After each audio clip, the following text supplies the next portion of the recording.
안녕하십니까. 유한타증권에서 인터넷 게임 담당하고 있는 이창희입니다. 오늘은 네이버 3분기 실적 발표가 있어서 관련해서 코멘트를 드리고 향후 주가 전망에 대해서 말씀드려보도록 하겠습니다. 일단 실적은 굉장히 잘 나왔습니다. 영업 수익 3조 1381억, 전년 대비 15.6%. 뒤에 장표에서 확인하실 수 있으시겠지만 지난 한 2년 동안 15.6%라는 높은 성장을 못했습니다. 그래서 2년 만에 굉장히 높은 성장률을 기록을 한 거고요. 영업이익은 5,706억 원, 전년 대비 한 8.6% 정도 성장을 했습니다. 매출 성장보다 영업이익 성장이 조금 덜 된 이유는 이익을 좀 더 재투자, 그러니까 이제 현재 뭐 쿠팡이라든지 유튜브라든지 플랫폼의 경쟁이 치열해서 어려움을 겪고 있는 상황이기 때문에 유저를 계속 네이버 플랫폼 안에다 가둬두기 위한 마케팅비에 많이 좀 집중을 했다, 이렇게 이해하시면 될 것 같습니다. 일단 검색 광고와 디스플레이 광고로 이루어져 있는 서치 플랫폼은 AI 통해서 광고를 이제 개인에게 맞는, 또 개인이 또 필요로 한 컨텐츠들을 많이 노출시켜줌으로 인해서 광고 최적화를 이뤘고, 최근에 홈 화면이 개편됐죠. 그리고 개인이 만든 이 컨텐츠들이 많이 좋아지면서 트래픽이 많이 늘어났습니다. 그리고 방금 말씀드린 대로 개인에게 좀 좋은 컨텐츠, 광고들을 추천해주면서 광고 클릭률이 좀 많이 좋아졌습니다. 그리고 모바일 첫 화면에 피드 많이들 보시죠. 지금 1,000만 명 돌파를 했거든요. 그래서 그런 영향으로 인해서 광고가 6.3% 전년 대비 증가를 했습니다. 쇼핑 광고까지 하면 전년 대비 한 10% 정도 증가를 했고요. 근데 쇼핑은 이제 이 커머스에 들어가기 때문에 이 커머스가 압도적이었습니다.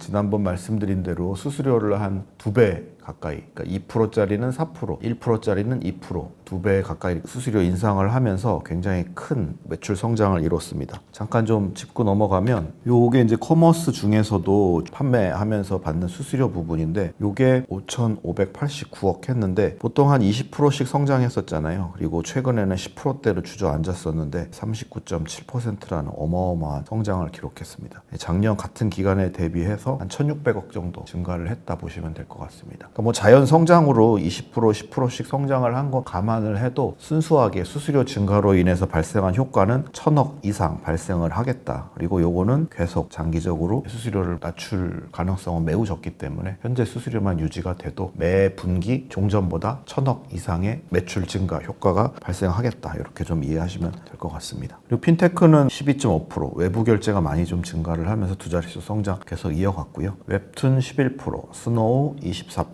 그리고 엔터프라이즈 3.8%로 전 부문에 걸쳐서 고성장을 유지했다, 이렇게 좀 이해하시면 될 것 같습니다. 뭐 중요한 건 이제 앞으로죠. 4분기는 이제 계절적인 성수기입니다. 그래서 현재 어떤 실적 개선 추세를 이어갈 거라고 좀 볼 수 있을 것 같고요. 그리고 뭐 AI에 있던 광고 효율성은 좀 입증이 된 상황이고, 피드도 지금 계속 UGC 좋은 컨텐츠들이 많이 올라오면서 계속 체류 시간이 늘고 있는 상황이고, 말씀드린 대로 커머스 수수료도 계속 증가 효과가 내년 3분기까지, 그러니까 이제 내년 3분기가 되면 기저 효과는 없어지겠죠. 그래서 내년 3분기까지는 높은 성장을 계속 이어갈 것이라고 볼 수 있을 것 같고요. 핀테크도 계속 고성장되고, 그렇다면 4분기에도 계속 좋은 실적이 나올 수 있지 않을까라는 높은 가능성을 보여줄 수 있을 것 같습니다. 근데 이제 시장의 우려는 이번에 그 젠슨왕이 26만 장을 이제 뭐 한국 기업에 선물을 지피율을 했고, 그 중에 6만 대를 네이버가 이제 구매하기로 결정이 났는데, 지피유를 구매를 해서 AI 관련해서, 그리고 뭐 데이터 센터에 관련해서 장기적인 기업의 체력이 좋아지는 건 긍정적인데, 어찌됐든 그거 관련해서 뭐 감가상각비라든지 뭐 투자 비용이 늘어날 수 있는 부분이 있기 때문에 이런 거에 대한 부분이 시장의 우려로, 그러니까 이게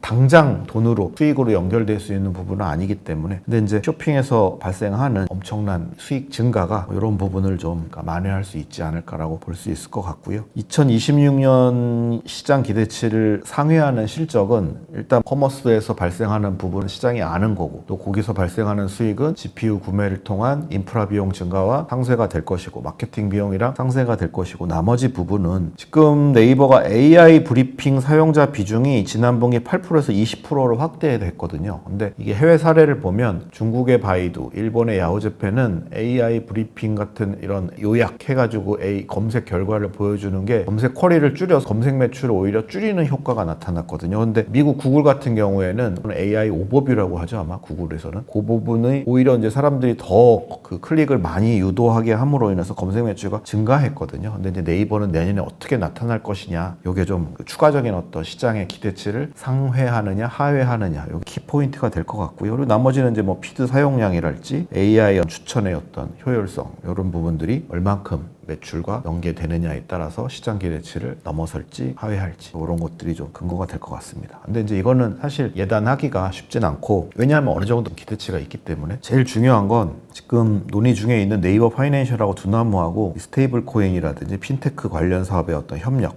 주식 교환이라든지 지금 여러 다각도로 지금 논의가 되고 있는데, 그 관련해서 한번 뉴스가 나와서 네이버 주가가 확 올랐다가 그게 이제 뭐 언제 될지 뭐 될지 말지도 모르겠고, 또 네이버가 불리한 방향으로 될 수도 있다 뭐 이런 점 시장에 소문이 돌면서 그 부분으로 주가 올랐던 걸 지금 대부분 반납한 상황이거든요. 근데 저는 개인적으로 이것이 좀 될 가능성이 매우 높고, 된다 하더라도 네이버한테 굉장히 뭐 실적으로도 그렇고 장기 성장성의 측면에서도 그렇고 굉장히 긍정적으로 작용을 할 거라고 보고 있기 때문에, 요거에 대한 구체적인 어떤 협력 방식이라든지 사업 방식이 확정이 된다라면 네이버 주가가, 네이버 밸류에이션 멀티플이 좀 많이 올라갈 수 있는 팩터가 될 것이다, 이렇게 좀 예상할 수 있을 것 같습니다. 결론적으로 AI 및 커머스에 의해서 실적 개선은 어느 때보다 확실히 올라갈 수 있을 것 같고요. 그리고 가상자산, 핀테크 이쪽 부분에 대한 신사업 지출이 머지않아 될 수 있다라고 보고 있기 때문에, 이러한 밸류에이션 회복을 투자 포인트로 해서 투자 의견 바이 목표 주가 36만 원을 유지하도록 하겠습니다. 지금 뭐 시장이 굉장히 좋죠. 근데 이제 주로 반도체 관련한 종목들 위주로 시장이 움직이고 있는데, 뭐 최근에 이제 바이오로 이렇게 많이 순환매가 왔죠. 근데 이제 그동안에 주가가 많이 못 올랐던 네이버, 실적 너무 좋은데 주가는 너무 많이 못 오른 상황이기 때문에 순환매 장세가 이제 앞으로 좀 펼쳐진다라면 네이버가 좋은 투자 대안이 될 수 있지 않을까라는 말씀을 마지막으로 하면서 이상 마치도록 하겠습니다. 감사합니다.